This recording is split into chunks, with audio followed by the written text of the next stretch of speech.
മറ്റൊരു വിഷയം കഴിഞ്ഞ സംസ്ഥാന സമിതി യോഗത്തിൽ സംസ്ഥാന സെക്രട്ടറിക്കെതിരെ ഒരു വിമർശനം പേരെടുത്ത് പറഞ്ഞ് ഉയർത്തിയെന്നൊരു വാർത്ത വന്നിട്ടുണ്ട്.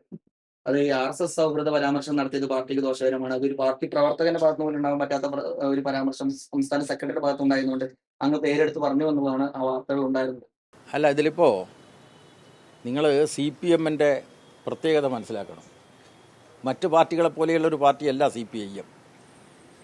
അതിന് കൃത്യമായിട്ടുള്ള സംഘടനാ നിലപാടുകൾ.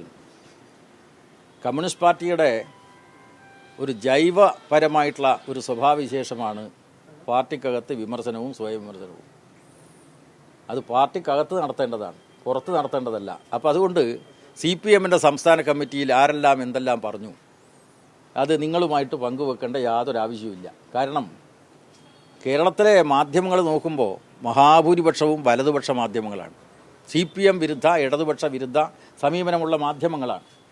ആ മാധ്യമങ്ങൾ CPM-നോടൊപ്പമുള്ള ജനങ്ങളിൽ ആശയക്കുഴപ്പമുണ്ടാക്കാൻ വേണ്ടി ഇങ്ങനെ ചർച്ച നടന്നു, അങ്ങനെ ചർച്ച നടന്നു എന്നൊക്കെ പറഞ്ഞിട്ട് വാർത്ത കൊടുക്കുന്നുണ്ട്. അതിനോടൊന്നും പ്രതികരിക്കേണ്ട യാതൊരു ആവശ്യവുമില്ല. അതായത് വിമർശനവും സ്വയം വിമർശനവും എന്ന കമ്മ്യൂണിസ്റ്റ് പാർട്ടിയുടെ ജൈവപരമായിട്ടുള്ള സ്വഭാവവിശേഷം എല്ലാ കാലത്തും ഉണ്ടായിട്ടുണ്ട്.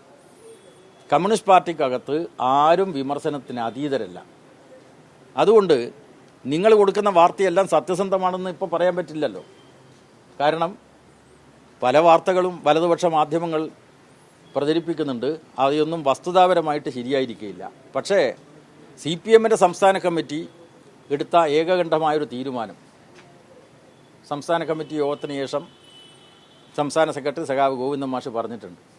അതായത് കേരളത്തിലെ CPM-ൻ്റെ സെക്രട്ടറി പദവിയിലിരിക്കുന്ന ആളുകൾ ആരാണോ അവർക്കെല്ലാം എതിരായിട്ട് ഇതുപോലെയുള്ള മാധ്യമ പ്രചരണങ്ങൾ നടന്നിട്ടുണ്ട്. അവരെ ലക്ഷ്യം വെച്ചുകൊണ്ടുള്ള മാധ്യമങ്ങളുടെ പ്രചരണ കടന്നാക്രമണങ്ങൾ നടന്നിട്ടുണ്ട്. അതിൻ്റെ ഭാഗമായിട്ടാണ് ഇപ്പോൾ വരുന്ന ഈ വാർത്തകളും അത് വിവാദമാക്കാനുള്ള വലതുപക്ഷ മാധ്യമങ്ങളുടെ ശ്രമവും.